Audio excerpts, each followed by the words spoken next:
새해 복 많이 받으십시오.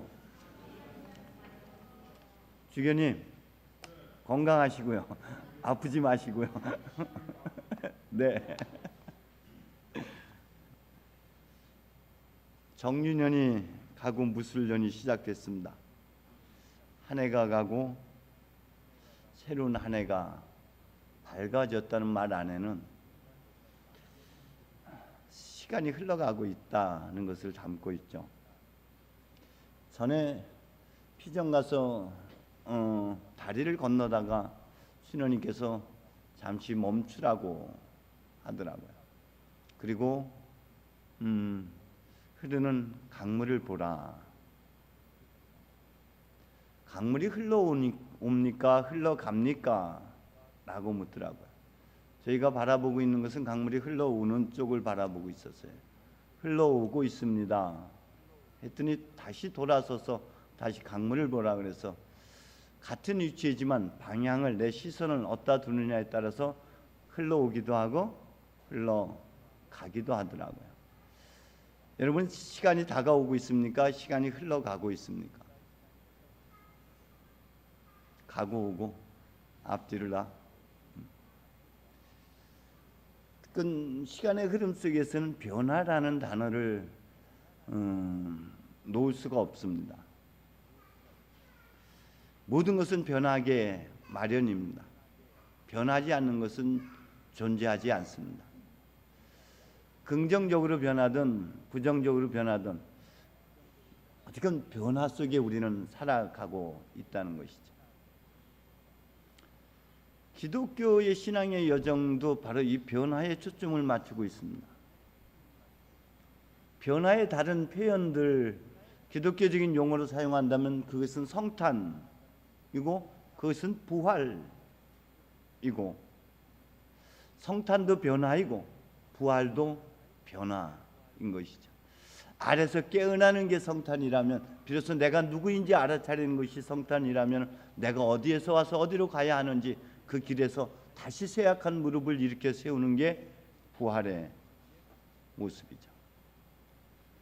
여러분, 우리는 우리의 주변의 변화만 기대하고 있지만 하나님의 관심은 주변의 변화에 관심 있지 않고 하나님은 우리 자신에게 초점을 맞추고 있고 우리 자신의 변화를 기대하고 있습니다. 바울은 이런 표현을 했습니다. 우리의 외적 인간은 낡아지지만 내적 인간은 나날이 새로워지고 있습니다. 지금 잠시 가벼운 고난을 겪고 있지만 한량없이 크고 영원한 영광을 우리에게 이 고난이 가져다 줄 것이라고 고백을 합니다. 사는 게 고난이지만 그 고난은 결국 우리의 외적 인간이 아니라 내적 인간을 새롭게 빚어내는 시간 안에서 하나님께서 우리를 그렇게 품고 계십니다. 이것이 신앙의 궁극적인 목표입니다. 성령께서 우리 안에서 사역하시는 것, 역할을 하시는 것 중에 하나가 이것입니다. 우리는 주님과 같은 모습으로 변화하여 영광스러운 상태에서 더욱 영광스러운 상태로 옮아가고 있습니다. 이것이 우리 안에서 성령께서 이루시는 일입니다 라고 표현하고 있습니다. 우리의 변화의 모습은 어딜까요? 우리의 변화는 하나님의 영광입니다. 잃어버렸던 하나님의 형상, 한처음 하나님께서 우리를 창조하시고 빚어내시고 보시니 참 좋았다, 기가 막힌 놈이다, 그리 됐는데 지금 여러분은 어떻습니까? 이런 내가 참 좋다라고 고백할 수 있습니까? 난 이런 내가 참 좋다. 본래 면목, 잃어버렸던 하나님의 성품, 하나님의 영광, 하나님의 존귀함, 하나님의 거룩성을 되찾아가는 여정이 신앙의 여정입니다. 그래서 우리의 본래 나가 되찾아지는 것이죠. 분명 우리는 본래 면목을 되찾아가는 여정에 있다면 우리는 본래의 나를 살지 못하고 있다, 거짓 나를 살고 있다라는 것이죠. 무엇에 속아서 살고 있습니까? 생각에 속아서 살고 있습니다. 보이는 것에 속아서 살고 있습니다. 아마도 그럴 거야. 내 생각에는 적어도 아마 그럴 것 같아. 여기에 속아서 우리가 살아갑니다. 마치 무소불위의 주권자로 착각하고 내가 뭔가를 계획하고 꿈꾸고 하면은 뭔가 다 빚어질 것 같고 뭔가 이뤄낼 것 같은 그런 오만 속에서 우리가 살아갑니다. 재산이 높은 지위가 명예가 여러분을 결코 행복하게 하지 못합니다. 그런데 우리는 여전히 거기에 초점을 두고 살아가고 있습니다. 거짓이 나를 주장합니다. 그것을 움켜잡는 순간 우리는 거기에 종이 되고 거기에 노예가 되어버릴 때가 얼마나 많은지 모릅니다. 우리는 때때로 자신을 살지 못하고 주변 사람을 살아갑니다. 바로 톨로메오가 되어서 살아갑니다. 하나님께서 지어준 베드로라는 이름을 잃어버린 채 이스라엘이라는 이름을 잃어버린 채 시몬으로 살고 있고 야곱으로 살아가고 있다고 말할 수 있습니다. 저 사람들이 나를 어떻게 봐주지? 저 사람들이 나를 어떻게 생각할까? 여기에 급급한 나머지 자신을 보지 못한 채 살아갑니다. 절대자 하느님 앞에 마주보고 살지 못하고 상대적 비교 속에서 우월의식이나 혹은 열등감 속에 살아가고 있습니다. 절대자, 유일무이한 존재가 나 자신입니다. 하나님께서 빚어낸 나는 절대자입니다. 둘도 아닌 유일하게 한 사람, 그런 나한테 관심을 두지 못합니다. 2018년도는 여러분 자신의 초점을 맞추시기 바랍니다. 주변 사람이 나를 어떻게 보든 그게 중요하지 않습니다. 여러분 자신의 초점을 맞추고 나란 존재가 누구인가, 자기 정체성을 회복할 때만이, 하나님 안에서 내가 얼마나 사랑스러운 존재인지 알아차릴 때만이 비로소 참된 나를 살아낼 수 있고 그 어떤 것에도 구애받지 않는 삶을 살아갈 수가 있습니다. 여러분, 우리 인간은 이중적 존재예요. 양면성, 이중성을 갖고 있는 존재들입니다. 아주 신비한 존재예요. 하늘과 땅이 합해진 존재, 그저 흙과 하나님의 숨이 합하여진 그런 신비체가 우리 인간입니다. 맞습니까? 안 맞나? 맞아요. 우린 그런 신비로운 존재예요. 하나님의 숨이 와 닿았기 때문에 거룩한 거고, 숨이 와 닿았기 때문에 존귀한 것이죠. 하나님의 숨이 거둬지면은 아무것도 아닌 존재예요. 숨이 있기 때문에, 하나님의 숨, 하늘이 나를 덮고 있는, 그래서 우리 안에는 그런 열망들이 있습니다. 먼저 육체적인 욕구 열망들이 있어요. 그런데 그것이 채워졌다고 해서 다른 것들로 우리가 행복할 수 있나? 그렇지 않습니다.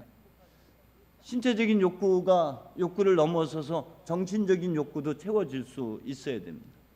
그걸 넘어서면 사회적인 욕구 여전히 우리 안에 꿈틀거리고 있습니다.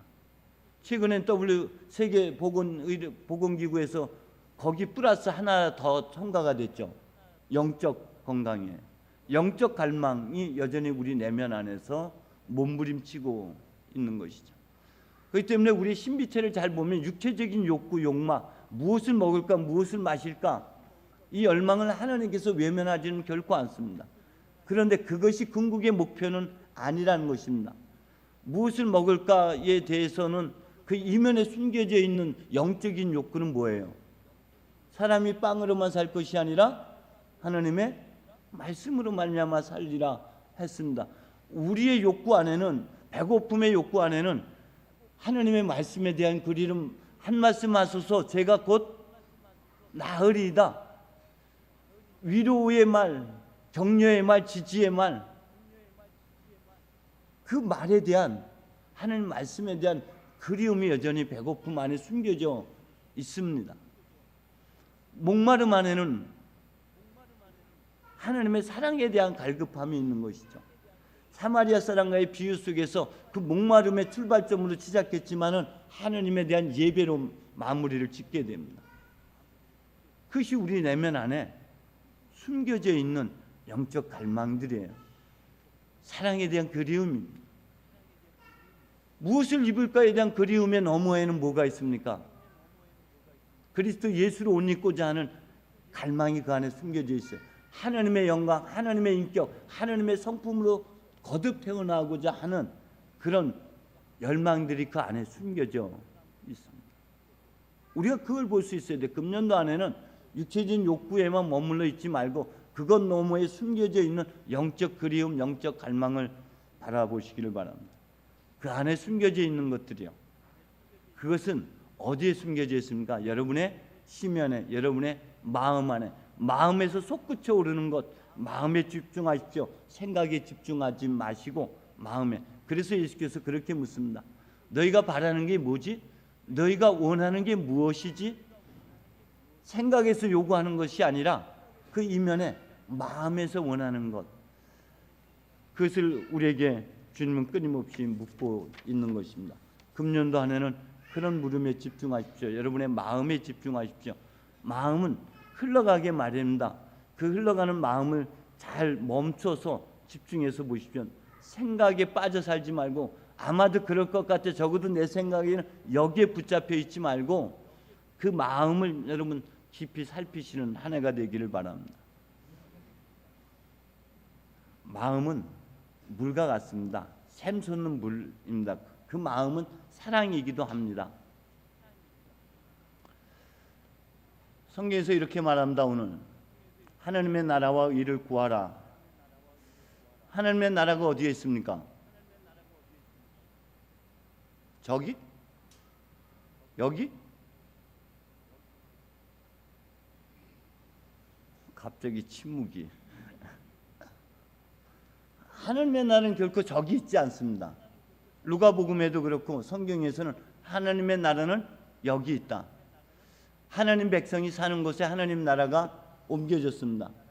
초월적 하나님에서 내재적 하나님으로, 저 하늘에 계셨던 하나님이 이제 우리와 함께 하시는 하나님. 출애굽기의 말씀 속에서도, 우리가 요한 묵시록의 말씀 속에서도, 루가복음에 있는 말씀 속에서도 하나님의 나라는 더 이상 거기 있지 않고 여기 있다. 그래서 하나님 나라를 찾기 위해서, 하나님을 찾기 위해서 저 멀리 가본들 아무 소용이 없습니다. 그 하나님의 나라가 성전, 하나님이 거하시는 곳이 어디예요? 하나님은 어디 지금 계십니까? 그래, 강루시아 속에만 있어요. 하나님의 성령은 어디에 거하신다? 모든 곳에, 곳곳에 계시지만 하나님은 우리의 몸을 성전으로 삼으셨고, 우리의 몸 안에 하나님의 숨이, 하나님의 영이, 성령이 거기 계시죠. 하나님이 거기 계신다면 하나님의 나라는 어디에 있는 거예요? 우리 안에 있는 거예요. 우리 안에서 뜻이 하늘에서와 같이 땅에서 이루어지게 하소서. 우리의 삶에서 이루어져야 되는데, 우리는 외부적인 것 때문에 우리의 마음이 때때로 상처받기도 하고, 때때로 그 말 한마디에 우리의 천국 같은 기쁨이 이내 사라져버려서 지옥 같은 삶이 되어지기도 하고. 하나님의 나라를 다스린다는 것은 여러분 자신의 마음을 다스린다, 감정을 다스린다라고 표현해도 그렇게 틀린 말은 아닌 것 같아요. 감정에 치우쳐 살아가는 여러분이 아니라 이제는 그 마음을 잘 살피고, 마음을 들어주고, 마음에 공감해주고, 그래서 그 어떤 것에도 불구하고, 그럼에도 불구하고 여러분의 마음 안에 평화를 잃지 않는다면 하나님의 나라는 거기서 시작되는 거고, 그런 사람이 사는 곳이 곧 하나님의 나라입니다. 환경이나 조건이 어떠함에도, 그럼에도 불구하고 하나님의 나라는 여러분 내면 안에 주셨고, 여러분으로 하여금 그 나라를 다스리는 왕으로, 제사장으로, 예언자로 여러분을 삼아 주셨습니다. 여러분은 주권자입니다. 여러분은 주인입니다. 말 한마디에 상처받지 마시고 그 마음을 잘 다스린다면 독생자가 됩니다. 제가 독생자라고 표현하는 것은 홀로 서는 삶, 그 무엇에도 구애받지 않는 삶, 그것을 독생자라고 표현하죠. 그것은 무수의 뿔처럼 혼자서 가라는 말이 있죠. 소리에 놀라지 않는 사자처럼, 그물에 걸리지 않는 바람처럼, 흙탕물에 물들지 않는 연꽃처럼, 그렇게 무수의 뿔처럼 혼자서 가라. 그게 독생자예요. 그걸 누가복음에서는 한가운데의 삶이라고 표현합니다. 무엇에도 치우치지 않는 삶. 바울은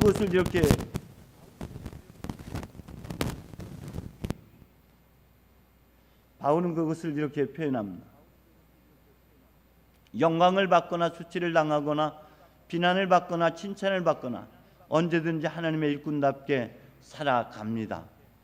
사람들의 칭찬과 비난과 그 어떤 것에도 구애받지 않고 자신을 살아내는 것, 그것이 한가운데의 삶이고 그게 독생자이고 그것이 하나님의 나라를 이룬 자의 삶의 모습입니다. 그게 없다 할지라도, 비록 외양간 송아지 없다 할지라도, 그럼에도 불구하고 나에게 소유된 게 없다 할지라도 그럼에도 불구하고 그것이 하나님의 나라를 이루는 삶입니다. 물과 같은 삶이라고 노자는 표현합니다. 노자는 그 물이야말로 진리이고 그것이 도다, 도에 가장 가깝다라고 표현하죠. 그래서 상선약수라는 표현이 있습니다. 저는 그것이 그리스도 예수의 마음이고 그리스도 예수께서 걸어가신 길이 아닐까 싶습니다. 물에 대한 노자의 찬양이 있습니다. 물은 만물을 잘 이롭게 하면서도 다투지 않는다. 물사람이 싫어하는 낮은 곳에 처하기를 좋아하고 그러므로 도에 가깝다. 물은 어떤 그릇에 담아도 담겨지는 융통성이 있고, 물은 가로막고 있는 장벽을 돌아가는 지혜가 있고, 물은 끊임없이 낮아짐에 겸손이 있고, 물은 구정물까지 받아들이는 포용력이 있고, 물은 장엄한 폭포처럼 투신하는 용기가 있고, 끈 바위를 뚫어내는 인내가, 끈기가 있고, 흘러 바다로 가는 대의가 있다. 저는 그것을 보면서 그리스도 예수의 마음이었고 그게 그리스도 예수가 가신 없이 사시는 하나님이었구나. 여러분, 하나님 안에서 자신의 존재감으로 충만하다면 여러분도 그렇게 모든 사람의 유익을 위해서 품어 안는 사랑을 살아낼 수 있으리라 믿습니다. 2018년도 여러분 자신을 빚어내십시오. 내일이 우리를 빚어내지 않습니다. 오늘이 나를 빚어내는 것입니다. 재물을 하늘에 쌓으라는 표현 안에는 재물을 땅에 두고 있다라는 것은 다른 복음서에서 보면 한 달란트를 땅에 묻어둔 것과 같습니다. 여러분 자신이 끊임없이 개발하고 자신 안에 수없이 많은 잠재력이 숨겨져 있습니다. 그 잠재력을 빚어내는 금년도 한 해가 됐으면 좋겠어요. 바깥이 아니라 여러분 내면을 빚어내시는 한 해가 되시길 바랍니다. 하나님께서 참 보시니 좋았다. 하나님께서 나를 보고 웃으셨다. 하나님께서 나를 기뻐하셨다. 이 표현을 뒤집어 놓으면은요, 그런 내가 참 좋다라는 고백과 같습니다. 금년도 한 해 그런 여러분 되시기를 간절히 소망합니다. 기도하겠습니다. 하나님, 또 한 해를 우리에게 허락해 주셨습니다. 하루를 천년같이 천년을 하루같이 기다리시는 하나님, 주는 우리가 당신의 모습으로 빚어지기를 기다리고 계십니다. 여전히 우리를 기대하십니다. 주님 안에서 그 꿈을 이루어가는 2018년도가 되게 하여 주옵소서. 예수님의 이름으로 기도합니다.